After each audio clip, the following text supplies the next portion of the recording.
yo siempre vengo a Navarra, pues, como es obvio y natural, pues encantado y con mucha satisfacción. Hoy cuando venía en el tren me he puesto a mirar y ha pasado Caparroso a mirar mi pueblo, todos los barbechos aquellos que conocía de chaval y que están mucho más bonitos cuando está ya con el trigo para arriba, y me llenaba de nostalgia el ver los muchísimos años ya que han pasado y lo feliz que he sido de todas maneras en mi vida haciendo lo que me gustaba y trabajando con satisfacción, y a la vez viendo pues lo bonito que es y lo prometedor que es Navarra. Esperemos que así sea. El problema que tienen las conferencias vespertinas, decía un maestro en conferencias, para el conferenciante es doble: una, no despertar a los dormidos, y otra, no dormir a los despiertos. Entonces yo confío en que no se me duerman ni despierte a nadie, sino que logre con mis pensamientos y mis palabras, que son todas ellas muy pensadas, muy fruto de muchos años de experiencia y de reflexión, y que lo único que pretendo, como es obvio, no es enseñar nada, sino reflexionar en voz alta sobre algo tan importante como es el mundo del trabajo.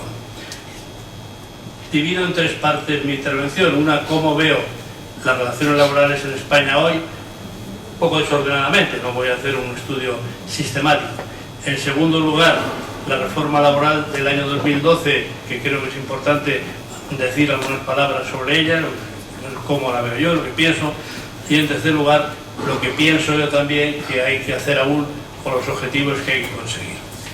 Bueno, la primera cuestión, como veo las relaciones laborales, si hay alguna disciplina jurídica que afecta directamente e intensamente a nuestras vidas, es el derecho al trabajo. Por eso las reformas laborales producen la conmoción que producen cada vez que un gobierno dice que va a hacer una reforma laboral, cosa que no ocurre pues cuando reforma la ley de enjuiciamiento civil o la ley de hipotecas, también importan, pero no es lo mismo. Yo, por ejemplo, estudié aquí en Navarra, como saben todos, Derecho Civil en mi época juvenil, y la anticresis, la enfiteusis, que eran institutos jurídicos muy sabios. Yo en mi vida me he encontrado con nadie que haya tenido un problema de anticresis o de enfiteusis o de tal. Y sin embargo, todos los días, todos tenemos un problema con la jornada, con el salario, con el ascenso, la categoría profesional. Es decir, el derecho al trabajo afecta profundamente a la vida de las personas, pero tiene una enorme importancia social, política, económica y culturalmente. Otra de las características del derecho al trabajo, además de esa masiva influencia en nuestras vidas y directa influencia, es cómo se modula y cómo le afecta al derecho al trabajo los cambios que se van produciendo en la vida laboral, en la vida social. En concreto, yo voy a hacer mención a 4 cambios que ha habido en estos últimos tiempos y que han hecho que el derecho al trabajo, la norma laboral, también se vaya modificando. Y además debe modificarse, porque no hay nada peor, como bien ha dicho amablemente mi presentador, que tener un mausoleo jurídico que está ahí, pero que no tiene eficacia luego en la realidad, ¿no? Uno es la técnica. Qué duda cabe, y los que están aquí presentes lo saben mejor que yo, que las nuevas tecnologías han producido una verdadera revolución en el modo de trabajar. No digamos ya con la robotización, que también, sino con las tecnologías, sobre todo en la información, ha hecho que el trabajo sea muy distinto a como era hace 30 años, por ejemplo. De ahí, por ejemplo, hago un pequeño inciso, que me sigue llamando la atención la poca atención que presta el legislador al teletrabajo. Yo sigo pensando que esta es una fórmula interesantísima, sobre todo en las grandes urbes, donde solo el ir y venir es de lo más tedioso y lo más incluso menos rentable económicamente, y sin embargo el teletrabajo sigue ahí, casi como el contrato de trabajo a domicilio que había en los años 20, y el legislador no le ha dado la importancia que tiene. Yo creo que la tiene mucha, en costes para el empresario, en bienestar para el trabajador y en definitiva en los propios costes globales de la empresa. Otra de las características o de las novedades que se han producido, obviamente las cito con cierta frivolidad muy rápido porque no tengo tiempo para profundizar en ellas, ¿no? Pero creo que solamente señalarlas. dada la inteligencia de los presentes, pues ya sacarán sus conclusiones también. Es la evolución social y cultural de los trabajadores mismos, ¿no? El trabajador de hoy no tiene nada que ver con el trabajador, no digo de hace 100 años, evidentemente, sino de hace 30 años, ¿no? Los chicos jóvenes de hoy son personas mucho más autónomos, mucho más inquietos, con una cultura muy distinta. La propia estabilidad en el trabajo no la quieren ni la desean como la deseaban sus padres o sus abuelos. Son personas que aguantan mal el mando. Las propias sociedades empresariales, las propias sociedades, las propias empresas son cada vez menos jerarquizadas, con más autonomía. Ha habido una incorporación trascendental de la mujer al mundo del trabajo que ha revolucionado también todo lo que el derecho al trabajo regula y hace y dice. Es decir, la incorporación de la mujer ha sido un fenómeno quizás más trascendente en esta evolución social que hemos tenido, no solo ya para el mundo laboral, sino también para el mundo familiar y para muchas más parcelas de la vida que nos ocupa. La incorporación de los autónomos al derecho al trabajo ha sido otro factor muy importante, de modo que se va produciendo lo que ya mi maestro decía en los años 60 y tantos, allí en la Complutense de Madrid, maestro Bayón, que caminábamos hacia un derecho profesional, no un derecho de trabajadores por cuenta ajena, sino un derecho profesional, un derecho que regula la profesión, es decir, un derecho que regula cómo las gentes ganan dinero para vivir de su trabajo. Los autónomos ya están dentro, están los directivos, están los artistas, están los deportistas, es decir, ya es un derecho que abarca, como digo, la vida de todo el que trabaja y vive de su trabajo. Otro factor en esta evolución importantísimo, y que solamente, como digo, menciono, es la enorme primacía e importancia de los derechos fundamentales en el contrato de trabajo. Este es un fenómeno del más alto interés. Yo a veces suelo dar conferencias sobre este asunto y siempre me quedo corto porque en sí mismo es de una gran extensión. ¿Qué es lo que ha pasado en esta cuestión? Bueno, lo que ha pasado es que las constituciones consagran una serie de derechos que se aplican al ciudadano, pero que no entraban en la fábrica, no se aplicaban al ciudadano trabajador.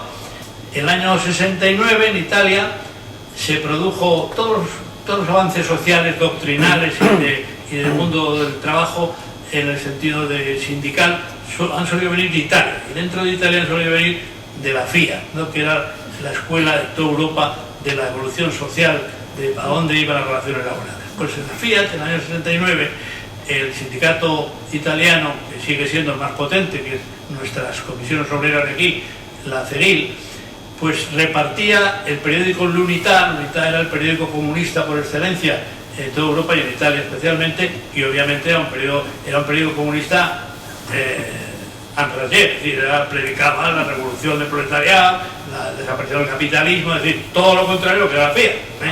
Y todos los italianos son muy finos, había un consejo de vigilancia en la FIAT, y sigue habiendo, y el que presidía era un catedrático de mercantil. Entonces se encausaron a 60 sindicalistas que repartían en los ratos libres, en los patios de la FIAT, ese periódico, acusándoles y despidiéndoles por deslealtad con la empresa. Hombre, está usted en el sitio de trabajo, usted fuera para hacer lo que quiera, pero aquí no, porque usted está bajo el imperio del contrato de trabajo y por tanto el contrato le exige a usted una lealtad con la empresa que la está usted vulnerando, por tanto le despedimos. Bueno, un pleito y una historia que acabó, aquella historia, con la promulgación del Estatuto dei Lavoratori, que toda Europa luego bebió de él, nosotros también, porque fue muy inteligente el constituyente español, esa palabra era un talismán, y dijo, por ley se elaborará un estatuto de los trabajadores. En absoluto era nuestro como el italiano, porque el italiano lo que hizo fue llevar a la fábrica los derechos fundamentales que tenían los ciudadanos. Hizo al ciudadano trabajador, trabajador ciudadano. Yo lo explico esto de modo gráfico antes del Estatuto dei Lavoratori y por tanto de esta entrada de los derechos que hablo yo, de la dignidad personal, la libertad de expresión, la libertad, la intimidad, la igualdad, la no discriminación. Es decir, esos no eran unos derechos del ciudadano fuera de la empresa. De modo que, decía, y yo digo, cuando venía el trabajador de la FIAT y colgaba su chaqueta, colgaba la Constitución. Y cuando cogía el bono, se ponía el códice del abono, se ponía el contrato de trabajo. Pues es lo que rompió el Estatuto de los Trabajadores. Dijo, no, usted aquí dentro es un ciudadano también. Por lo tanto, tenemos que respetarle la libertad de expresión, tenemos que respetar la intimidad, etc. Obviamente, todo ello ha sido luego elaborado y ha sido una labor de años muy digna de estudio, todo eso en consonancia con los deberes que le impone el contrato de trabajo. Dicho de otra forma, no es lo mismo la libertad de expresión en una calle que en la fábrica, y no es lo mismo la intimidad en la calle que dentro del trabajo. Por eso, el artículo 18 nuestro del Estatuto dice que se puede registrar, pero siempre que haya motivo, delante de un miembro del comité de empresa, respetando la dignidad del trabajador, etc. Pero los derechos fundamentales ya están en el seno de la empresa.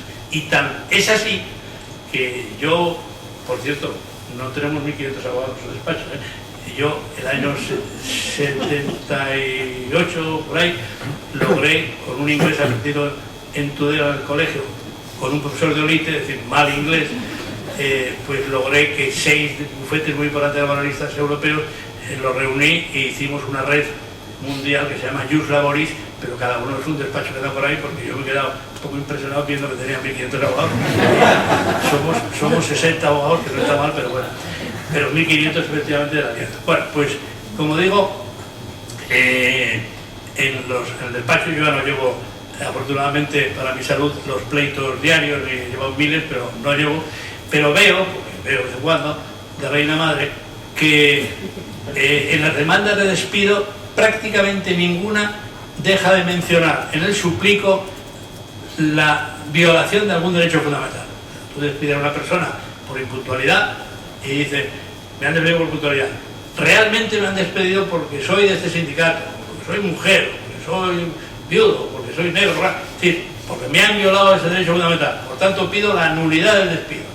Y subsidiariamente, la improcedencia, porque no es verdad que haya sido impuntual. O sea, ya prácticamente todas las demandas de los juzgados llevan el añadido de violación de un derecho fundamental. Es decir, que esto se ha convertido en lo que empezó en el año 70, bueno, pues siendo algo absolutamente novedoso, pues hoy en día es muy... Lo cual, claro, pues también cambia mucho los esquemas del derecho del trabajo. Un tercer factor importantísimo para la evolución y ver cómo está hoy el mundo del derecho del trabajo es la situación macroeconómica.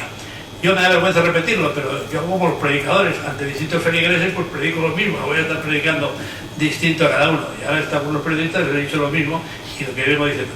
El barco del empleo, el empleo es un barco, o lo comparo yo a un barco. ¿Qué se precisa para que haya empleo, para que el barco funcione? Agua. Si no hay agua, ya podemos tener un barco maravilloso, lo fotografiamos, lo enseñamos a nuestros hijos, fíjate qué barco, pero lo único que tiene malo está varado porque no hay agua. No hay agua, no. Si no hay economía, no hay empleo. Ya podemos hacer maravillas, hacer leyes de despido libre, subvenciones, tal, para crear empleo. Si no hay negocio, no hay empleo. Pero así de claro, a cualquiera de los presentes, si tiene una empresa, mañana le dicen 1.000 euros, 2.000 euros, despido libre. Si contrata, y salvo que sea un loco, no contratará si no lo necesita. El otro axioma que tengo es: nadie contrata a quien no necesita, ni nadie despide a quien necesita. O sea, bueno, situaciones patológicas. Eso es una verdad como un templo. ¿Cómo voy a contratar yo, por ejemplo, en mi despacho, la secretaria que tenemos, el personal administrativo, tenemos que tenemos, por más que me den 3.000 euros, yo no voy a contratar a nadie, si no los necesito? Bueno, pues eso es una verdad que se olvida muchas veces y que es fundamental. Si no hay agua, si no hay economía, el empleo no funcionará. Y en segundo lugar, las velas de ese barco, una vez que hay agua, que ya empieza a funcionar, ya empieza el barco a navegar. Si las velas son muy malas, pues el barco va a trancas y barrancas. Y es lo que hacen las leyes malas. Y yo llamo leyes malas laborales aquellas que en vez de empujar y ayudar al empresario a responder a sus necesidades, lo que hace es ponerle pegas, ponerle problemas. Yo los pocos consejos que he estado, pero algunos importantes, siempre me llamaba la atención que todos los problemas siempre acababan en lo laboral. Primero, sobraba personal, decía, pues esto, y decía, bueno, ¿qué problema es que sobra personal? Y bueno, decía el presidente, pues, ¿quién se le habrá dicho esto? Vaya, que estudia ahora eso. Y la segunda es que los comerciales siempre decían, tenemos un plan maravilloso, pero ha dicho el de laboral que no se puede hacer. Entonces, y yo me idea genial, pero me ha dicho que no, porque hay que pedir permiso al comité, con lo cual, al final, las velas tienen que ser, luego hablaré del equilibrio, tienen que ser lo suficientemente elásticas para que el barco vaya navegando bien. Y cuando logramos que haya economía, que haya unas leyes laborales, pues, vamos a decir, liberales, socialmente liberales, pues entonces el tema funciona. Pero si no es tocar el violón. Y dentro de las velas, importantísimo la burocracia. Yo hice un estudio, bueno, no hice un estudio, escribí sobre esto basándome en un estudio del Ministerio de Industria sobre lo que cuesta en Europa crear una empresa en tiempo y en dinero, y éramos campeones, campeones de coste, de tiempo y de dinero. Esto solo puede ser. Yo, los políticos que he visto en mi vida, cuando tenía algún problema de ampliar el despacho o algo, siempre había problemas burocráticos, ¿no? De licencia, pero licencia de 1 año, de 2 años. Ahora ampliamos el despacho, que hemos dado trabajo a 12 personas más, y nos ha costado 2 años y medio la licencia. Y bueno, ¿cómo es posible? Decía yo a la alcaldesa, ¿cómo es posible? Y todo esto contesta lo mismo. No, es que protección, medio ambiente, bueno, una historia de estas. Y al final, pues ves que la burocracia es algo mortal para el empleo, una burocracia mal entendida. Y yo he llegado a la conclusión, lo digo claramente, que la burocracia no es ni más ni menos que una fuente de empleo. O sea, ya la burocracia funciona para que haya empleo. Yo tengo un campo ahí en Toledo, y me decía que fue hace unos 20 años el director general de Agricultura en Toledo, que tenía 1.500 funcionarios, y ahora hay 15.000. La verdad es que me piden, hasta para quitar una hierba hay que pedir permiso, y además hay que contestar, y eso contesta alguien físico que está ahí escribiendo. Entonces todo eso crea empleo. La única consuelo que nos queda es que crea empleo público. Pero es muy malo para la empresa. Otro factor dentro de este apartado importantísimo es la globalización. Esto ha cambiado.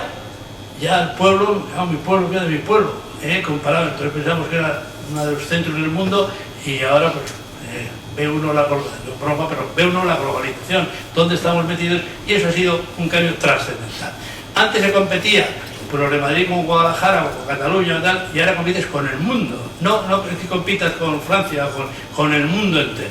Y cualquiera de nosotros, seguro que el cacharrito este que tengo en un iPhone, la funda es de China o de algún sitio de eso. Entonces, todo ya se ha globalizado, y eso hace que las empresas tengan unos problemas tremendos para ser competitivas y para, obviamente, que su fin, ganar dinero y ser sostenibles y crear empleo, crear riqueza, etc. Entonces, esa globalización tiene una influencia directísima en el mundo laboral, y está produciendo, a veces de un modo excesivo, pues una rebaja en los estándares de las condiciones de trabajo fuerte, quizá debido a eso, a que para poder competir pues hay que reducir los niveles de protección que tiene Europa.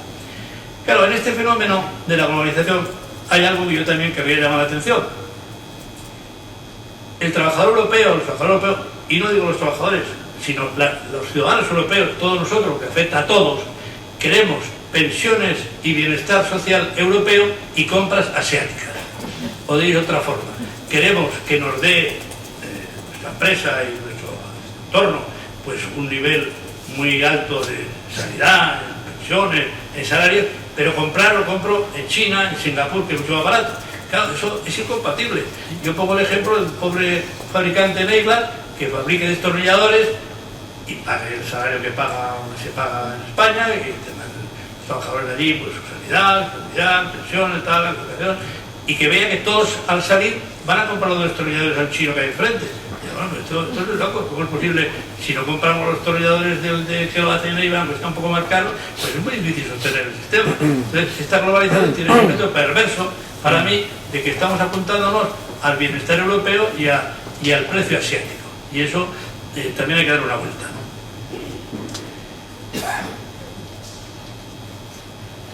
Luego, todo esto va unido a lo que decía antes también Javier Troyas, que hay que tener mucho cuidado con las dosis. Toda la vida es dosis, todo. Pues aquí también. Todo el entramado laboral son 3 grandes vasos comunicantes, que está por un lado el gobierno, que defiende los intereses generales, un papel importantísimo, de marcar la política económica, la política laboral, todo el tema administrativo, de intervención, todo, de oportunidades de negocio, etcétera, y defiende los intereses generales en ese teatro. Están los empresarios que defienden sus intereses, que es invertir y ganar dinero, y están los trabajadores, que también es trabajar y ganar dinero para poder vivir lo más dignamente posible. Bueno, pues los gobiernos tienen que tener mucho cuidado en las dosis en su política legislativa, porque si apoyan mucho a los empresarios, lógicamente habrá graves perturbaciones sociales, que en algunos casos concretos han llevado a revoluciones, cuando ya llega a un límite insoportable. Por tanto, hay que tener cuidado de que esa política que favorezca a la empresa esté compensada con otros elementos que hagan ponderada el apoyo. Si por el contrario los gobiernos apoyan excesivamente a los trabajadores con políticas llamadas, entre comillas, sociales extremas, el capital sale corriendo e invierte donde haya un clima propicio para la inversión, para los beneficios, y dejan la inversión por los suelos, que es lo que estamos viendo que en algún caso puede ocurrir en algunos sitios en España. Por tanto, el arte del gobierno es el equilibrar esa política de modo que los vasos comunicantes estén más o menos equilibrados. Y por eso viene lo de las líneas rojas. Yo creo que todas las reformas, todas son admisibles en principio, pero con una línea roja. Y hay unas líneas rojas que hoy por hoy están tan introducidas en la sociedad en la que vivimos que no podemos pasar sin graves problemas, ¿no? Y las líneas rojas son los salarios, hay que ir a unos salarios dignos, sin una jornada normal y razonable, sin unos contratos también razonables, sin justicia laboral como hay gratuita o por lo menos casi gratuita o en muchos casos, con una intervención administrativa necesaria en muchos casos, con la formación, etc. Más vale, yo me acuerdo mucho siempre de esta frase de Segismundo Azcárate, que fue ministro de, hoy sería llamado de trabajo, pero era de fomento, en el año 20, por ahí, que decía, más vale, le decía a los empresarios agrícolas de Valencia, que habían tenido una huelga muy dura con muertos en Valencia, y les dijo, lo recuerdo a sus señorías, que más vale el lento camino de las reformas que el violento de las revoluciones, y más les vale a sus señorías dar algo antes de que se lo arrebaten por la fuerza. Entonces, al final, en ese equilibrio del gobernante es donde está el arte. El siglo XIX pues lo enseñó muy dolorosamente. Otro de los puntos dentro de esto que estoy hablando de la situación macroeconómica o la situación general de las relaciones laborales es la defensa de la competitividad. Hubo un juez valiente, Zorrilla, en Bilbao, que hizo una sentencia buenísima donde decía, frente a afirmaciones de una de las partes, que la competitividad era un bien democrático por excelencia. La competitividad no es un bien empresarial, la competitividad es un bien democrático para empresa, empresarios y para trabajadores.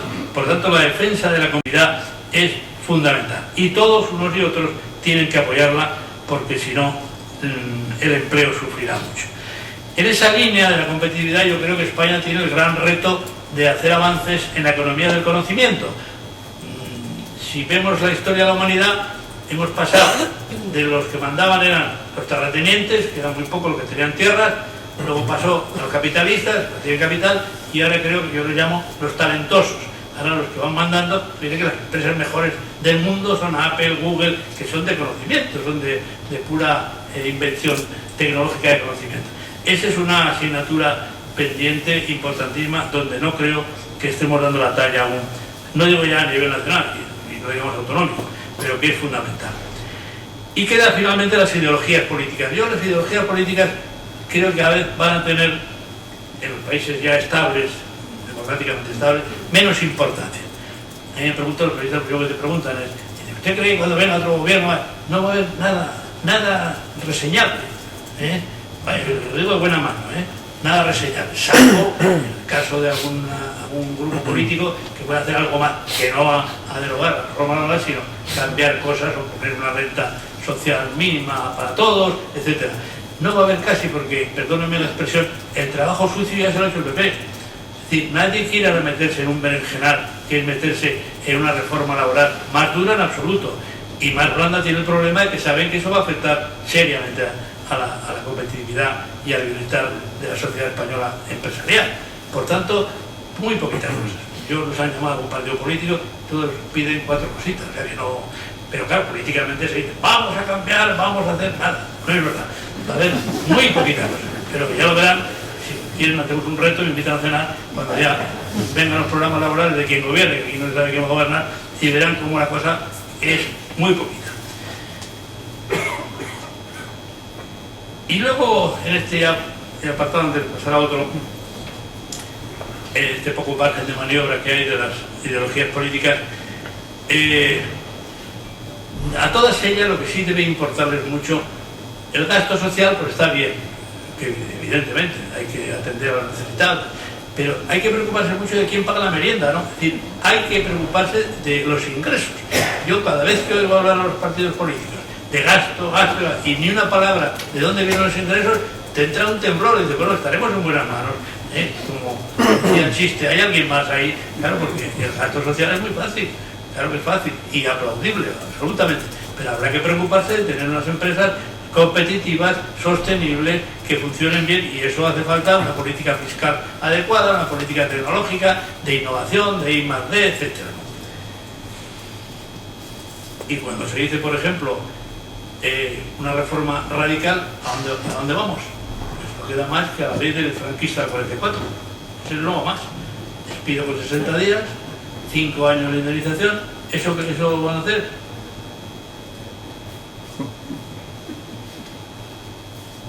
Bueno, con esto he terminado el apartado primero. Mejor o peor, pero lo he terminado. Ahora vamos al segundo, que es la reforma laboral del 2002. Yo no soy, soy comulgo, soy conservador en el sentido amplio de la palabra, pero ni me paga el PP, ni me lo agradece, al revés. Cada vez que dices una cosita, algo crítico, te echan una bronca, te llaman enseguida, siguiente de la misa, ¿cómo ha dicho eso?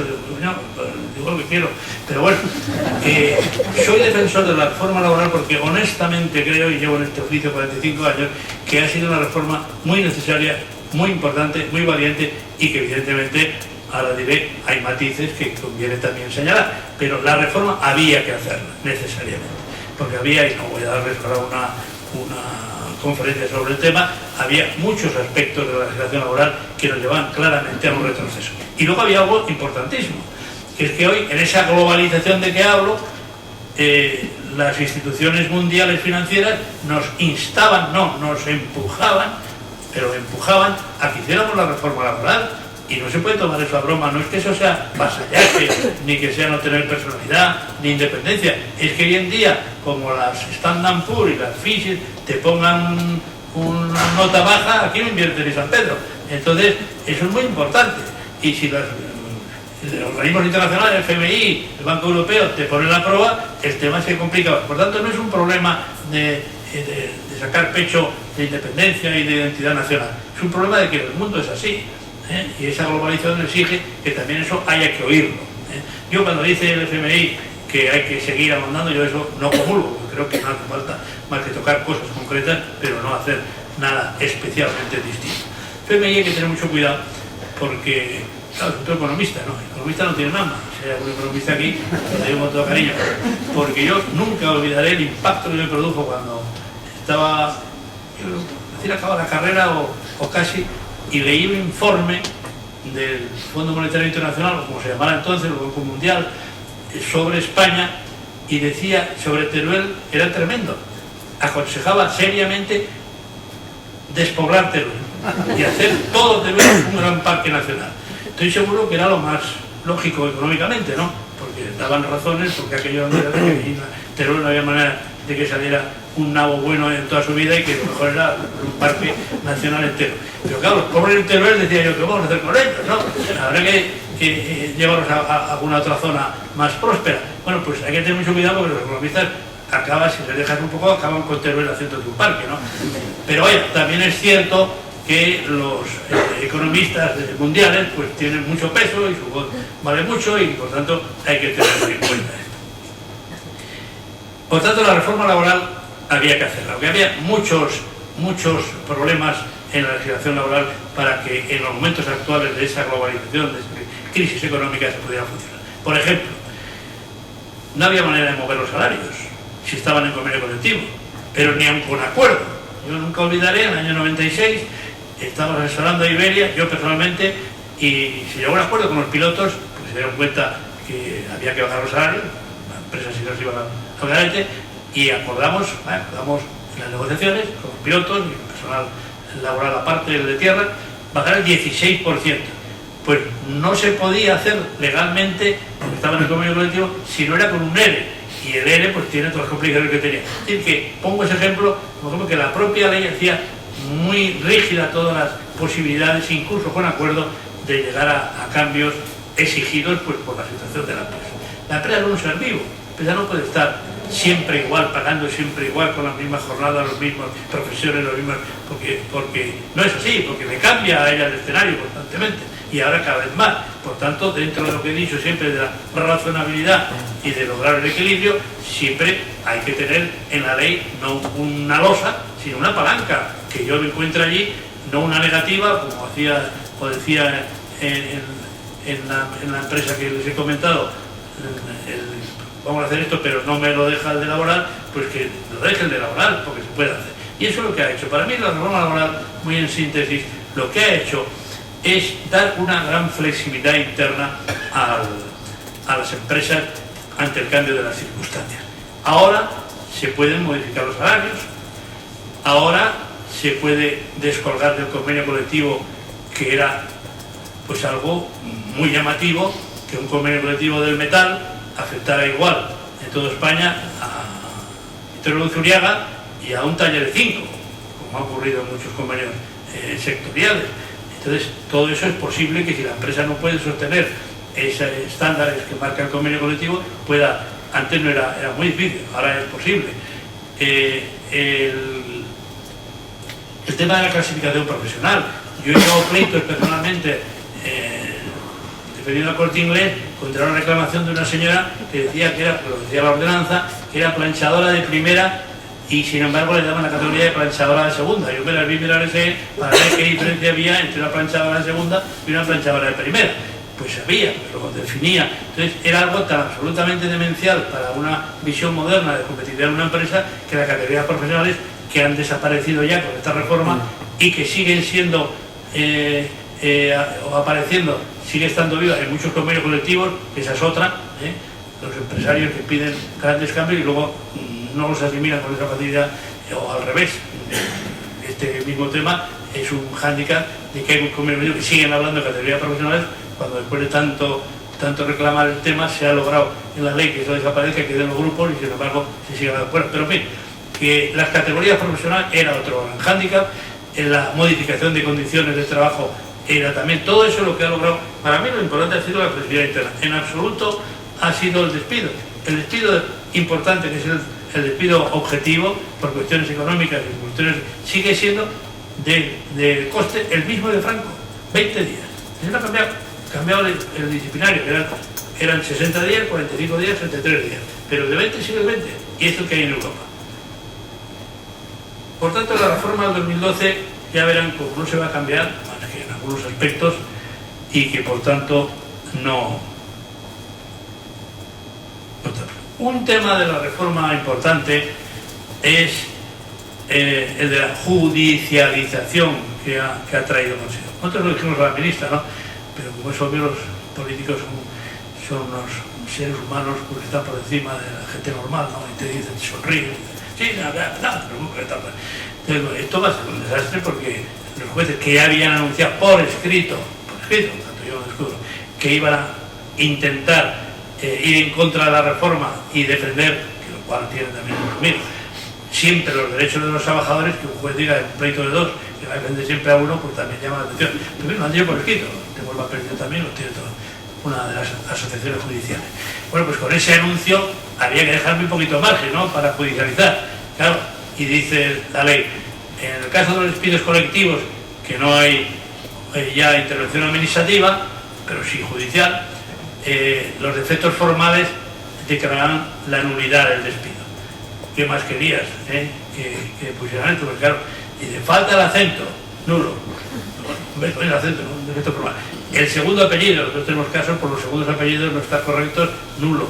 Claro, nulo un expediente de regulación de empleo de 2.000 personas, tirar para atrás todo, es una cosa terrible. Y ha habido quejas permanentes, y yo le decía a la ministra, ¿usted qué queja? Lo dijimos. No, otros jueces, bueno, los jueces hacen lo que hay que hacer, pero no le dejes margen. Bueno, ya le dijimos, por lo menos poner defectos formales sustanciales, no defectos formales, porque es de cajón que se va a aprovechar para cargarse la reforma, como se ha hecho. Bueno, esto no sé si lo cambiará, lo dejará de cambiar, pero... Con lo cual, lo que está cambiando radicalmente, y esto lo resumo en una frase, yo ya voy, ¿está bien? Lo resumo en una frase. Estamos pasando de una etapa larga, muy larga anterior, donde había un empleo para toda la vida, a lo que yo creo que debe ser, que es toda la vida con empleo. Que esto tiene migas, si lo pienso un poquito, porque toda la vida con empleo significa que no es el empleo fijo en el mismo puesto, la misma ciudad, en la misma empresa. Eso ya existe, pero cada vez menos. Sino que toda la vida una persona pueda vivir su trabajo. Lo que pasa es que no va a ser, pues eso, en el mismo puesto, en la misma ciudad y en la misma empresa, pero que haya trabajo. Entonces, debe de un empleo para toda la vida tener empleo y tener una fuente de existencia. Esto le interesa al que más, al propio sistema capitalista, porque si hay una justificación ética y política del capitalismo es el empleo. Un capitalismo con penuria de empleo pues hace que los ciudadanos casi prefieran el otro sistema, el comunista, ¿no? Porque el comunista era inútil, pero daba de comer, porque por ejemplo esta puerta, en un sistema de creación de empleo ficticio, habría dos personas, una encargada de cerrar la puerta por fuera y otra por dentro. Ya tenía dos puestos de trabajo.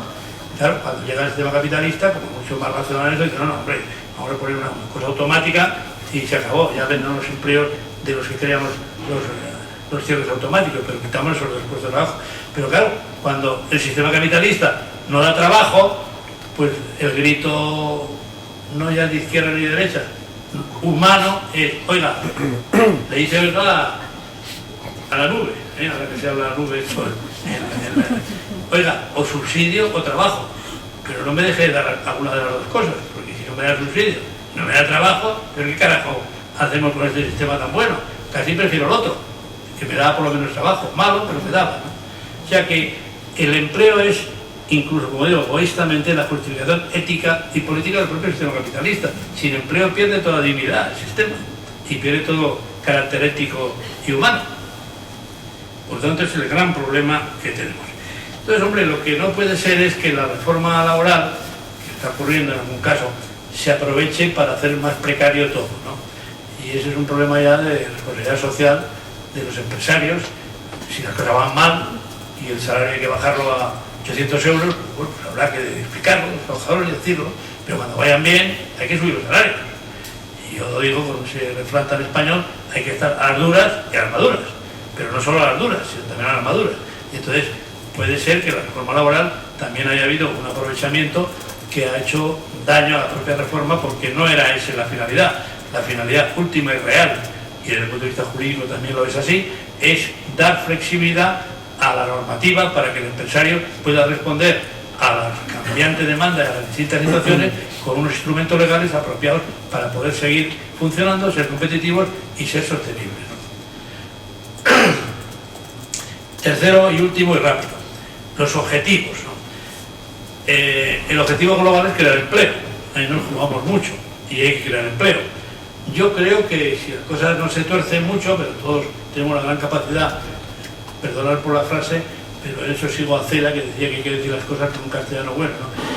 Pero ese viejo chiste o dicho del que estaba encantado de un día como hoy, así en Pamplona, y se hace un día maravilloso, seguro que viene alguien y lo jode. Bueno, pues esto es lo que no puede ser, que estemos ahora empezando a salir y a funcionar y que venga alguien y lo estropee todo, ¿no? ¿Cómo? Pues con políticas exactamente contrarias de gasto y no de impulso de creación y de impulso de creación de empleo y de riqueza. Y bueno, confiemos que no sea así. Y que las empresas sean viables, que es el segundo objetivo global, y en tercer lugar, que haya un crecimiento sano y sostenido. En cuanto a objetivos ya concretos, pues el primero quizá es el de garantizar a todos el acceso al empleo.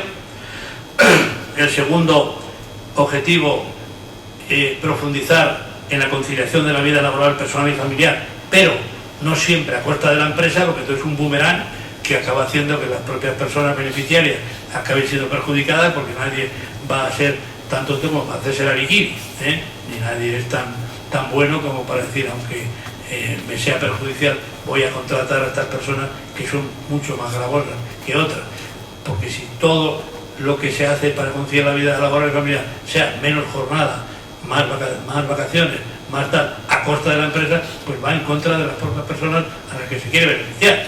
Entonces hay que tener una conciliación de la vida laboral, pero con cierta prudencia. Y ahí yo creo que también hay sitio aún bastante para, como he dicho antes, para el teletrabajo. En Holanda trabajan a tiempo parcial el 75% y en teletrabajo cerca del 40%. Y nosotros tenemos la mitad, menos de la mitad en ambos. Mejorar la calidad del empleo. La OCDE ha dicho que lo de temporal y fijo en España pues, es muy dañino para nuestra competitividad. De todas maneras, yo aquí estoy hecho un lío. Yo no sé si el empresario español nace con un gen antifijeza, no sé, porque no es normal que siendo tan bueno el trabajador fijo para la empresa, no hay nada mejor para una empresa que un trabajador fijo, formado, motivado, integrado, y nadie lo quiere. Todo el mundo quiere nómadas, que pasen, que rápido, se pueda despedir, pagar. Y digo, ¿y por qué será eso? ¿No? Y hombre, como yo pienso que lo del gen no puede ser, no creo, pues yo pienso que el empresario español sigue con una cosa atávica de los años de Franco, de que el fijo es un mal, que el fijo es una carga explosiva, es decir, que tener un fijo es un pasivo. Yo he negociado, desde el punto de vista jurídico, he estado presente en negociaciones de muchas empresas que han puesto encima de la mesa parte del negocio, de lo que ganaban, los beneficios, etc., como un activo importante el número de temporales. Y bueno, además, por cierto, muy importante, tenemos el 40% de temporales, una maravilla, porque cada uno, yo me ponía a reflexionar y digo, ¿cómo es posible que sea un activo el tener tantos temporales? Bueno, pues el tema es que reforma tras reforma, año tras año, fracaso absoluto. Todas. Y por mal que digan los políticos, que yo me asombro cuando lo vi también al presidente del gobierno, se hace mucho, no se hace prácticamente ningún contrato fijo, pero siguen diciendo que se hace mucho contrato fijo. No se hacen fijos, se hacen todos temporales. Yo por eso, en esa línea, y no quiero entrar en profundidad, soy partidario del contrato único. El contrato único no es ni más, quitando formación y interinidad, no es ni más ni menos que juntar ambos. Y hacer un contrato donde en vez de cobrar unos 33 o 20 si es objetivo y el otro 12, pues todos cobren 20, ¿no? Hombre, eso también es duro para los que, digo, para el empresario que paga ahora los de 12, subir a 20, pero con 5 o 6 años de derecho transitorio, de periodo transitorio, posiblemente, si se quiere de verdad acabar con esta segmentación, ese es el camino, que se junten ambos y se equilibre más o menos lo de unos y otros para que haya un solo contrato. El desempleo juvenil, esto es una tragedia y una vergüenza nacional, ¿no? También aquí somos unos campeones toda la vida, que es la vida nuestra. España ha sido el doble, o ha tenido el doble de paro que Europa. Cuando teníamos el boom, en los años 2005, 2006, 2007, teníamos el 10-12% de paro y Europa el 4 o el 5. Ahora tenemos el 22 y Europa tiene el 10. Siempre el doble. Otro fenómeno que tiene que haber personas que quieran estudiarlo, a ver por qué es eso. Quizás los sectores productivos son poco competitivos, hay mucha mano de obra intensiva con poca formación.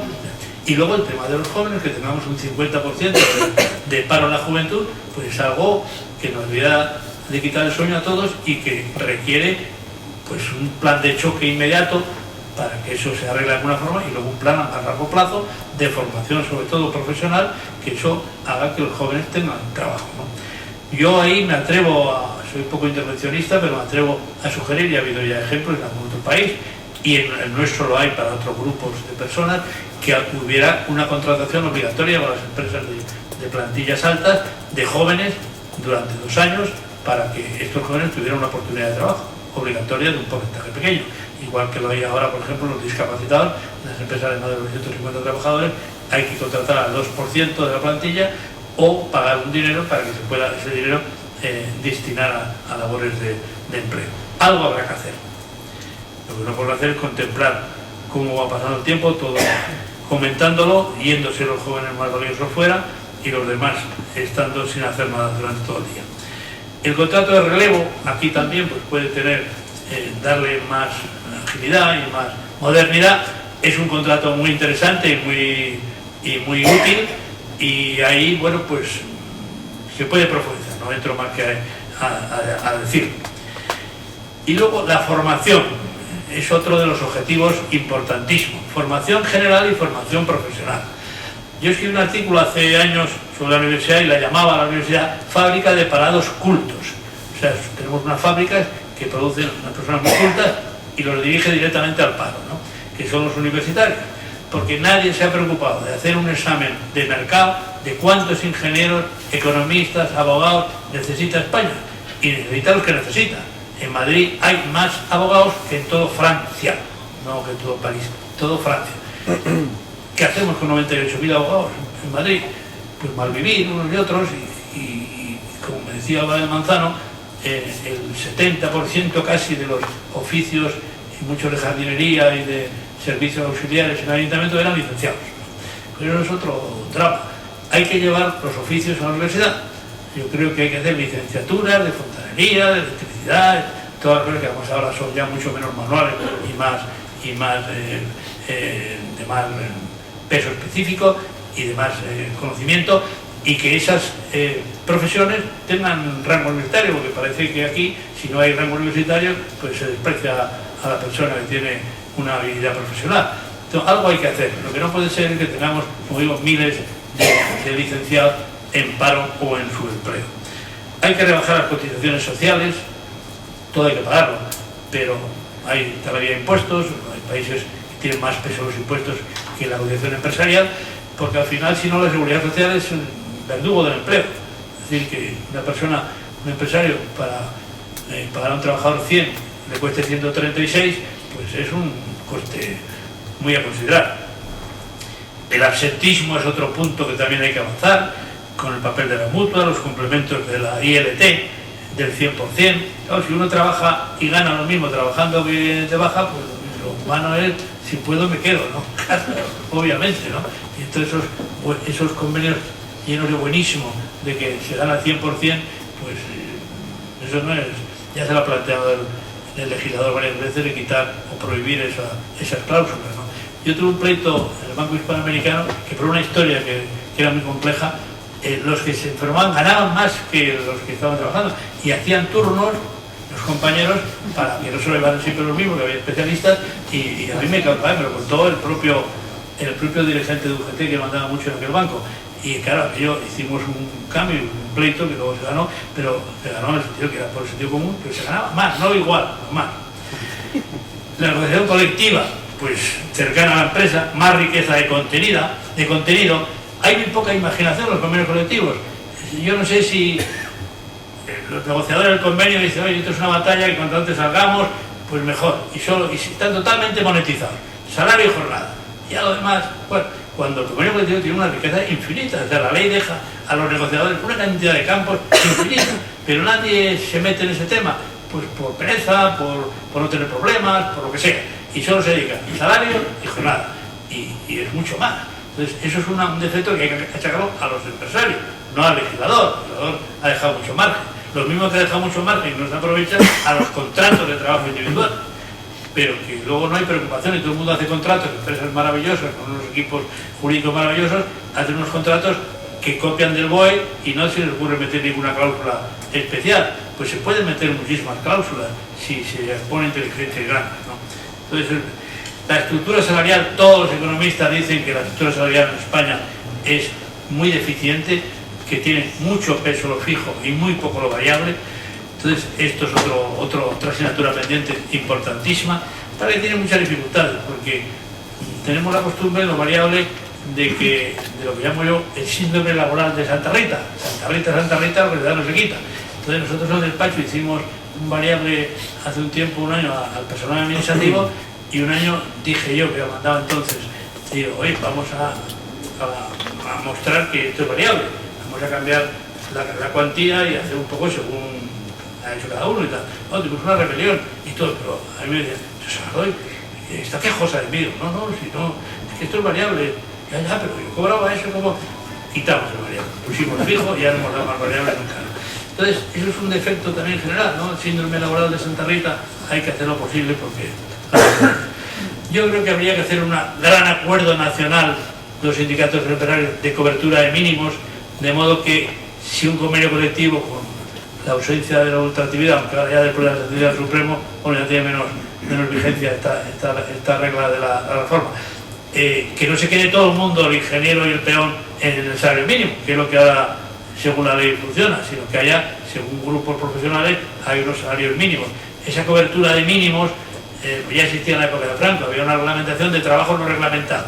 Entonces la gente de las farmacias, la gente de los limpiabotas que trabajaban para alguna empresa, todas esas personas que no tenían convenios colectivos, pero no había convenios, entonces no tenían reglamentación, tenían una reglamentación que era una especie de cobertura de vacíos, y algo de eso, para evitar abusos, se podría hacer. Y finalmente, un cambio cultural empresarial, de modo que el empresario no espere todo el Estado. No es digo que yo ahora sea así, pero hay una cierta, por mi experiencia y contacto con los empresarios, hay una cierta tendencia a fiar todo al Estado, ¿no? Y que exigir el Estado y que haga el Estado. Y hay muchísimas iniciativas respecto a la propia empresa, por ejemplo, en los convenios colectivos, y que no se toman. Y termino citando a Jean Monnet, que decía que el arte de la política está en hacer posible mañana lo que parece imposible hoy. Entonces, pues a ver si entre todos lo logramos, y yo estaré encantado con esta intervención de haber ayudado, al menos en una mínima parte. Muchas gracias.